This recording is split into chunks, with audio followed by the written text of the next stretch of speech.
C'est un processus super complexe, mais absolument crucial pour la santé de tout le monde. Alors, que deviennent les déchets d'un hôpital? Ça a l'air d'une question toute simple, hein, mais en réalité, c'est un enjeu énorme. Parce que derrière ces déchets, eh bien, il y a des risques, et des risques bien réels. Pas seulement pour les médecins ou les infirmières, mais pour nous tous. Allez, on va plonger dans les coulisses de cette gestion. Et en fait, avant même de penser à comment on va les détruire ou les recycler, tout commence par une seule chose, la séparation, le tri. Ce n'est pas une seule grande poubelle, non, c'est un mélange super complexe de différents types de déchets. Et chacun doit aller dans la bonne case. On va voir que cette rigueur, elle n'est pas là pour rien, elle est vitale. Oui, un risque caché, parce qu'une mauvaise gestion, ça peut vite tourner à la catastrophe. Il faut bien comprendre que tous les déchets d'un hôpital, ils ne se ressemblent pas. En gros, on peut les classer en deux très grandes familles. D'un côté, on a ce qu'on pourrait appeler les déchets classiques, un peu comme nos poubelles à la maison. Mais de l'autre, et c'est là que ça se complique, on a les déchets médicaux, ceux qui viennent directement des soins donnés aux patients. Et c'est eux le vrai sujet. Le nom de code pour ces déchets à risque, c'est DMP, pour déchets médicaux et pharmaceutiques. Et la définition, elle est très très large. Ça va du simple coton imbibé de sang après une prise de sang, jusqu'à l'aiguille d'une piqûre. En gros, tout ce qui a servi à un acte de soin, que ce soit en médecine humaine ou même chez le vétérinaire, eh bien c'est considéré comme un DMP. Alors forcément, face à un risque pareil, on ne peut pas improviser. Il y a tout un cadre, des lois, des règles très strictes qui encadrent la gestion de ces déchets.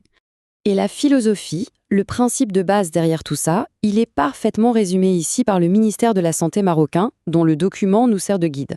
Il parle de gestion responsabilisée et partagée. Retenez bien ce dernier mot, partagée. C'est la clé de tout. Et cette idée de responsabilité partagée, d'ailleurs, elle colle parfaitement avec ce que recommande l'Organisation mondiale de la santé. Pour l'OMS, pour que ça fonctionne, il faut 4 piliers.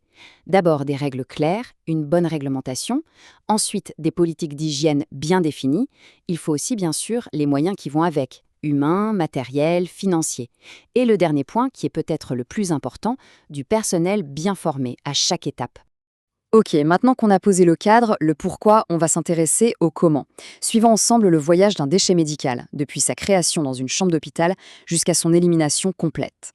Ce voyage, il se fait en 6 grandes étapes.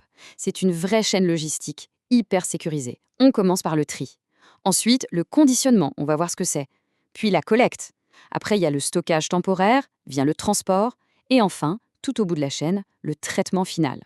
Et parmi ces 6 étapes, il y en a une qui est absolument fondamentale. C'est la toute première, celle dont tout le reste dépend. Le terme utilisé ici est vraiment parlant, hein. La plaque tournante. C'est l'image parfaite. Le tri, c'est le socle de tout le système.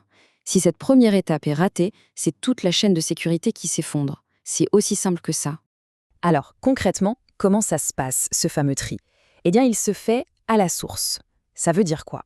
Ça veut dire au moment même où le déchet est créé, au plus près du patient. C'est le personnel soignant qui, immédiatement, va séparer les déchets dans 3 poubelles différentes. Chacune a sa couleur et chacune correspond à un chemin bien précis.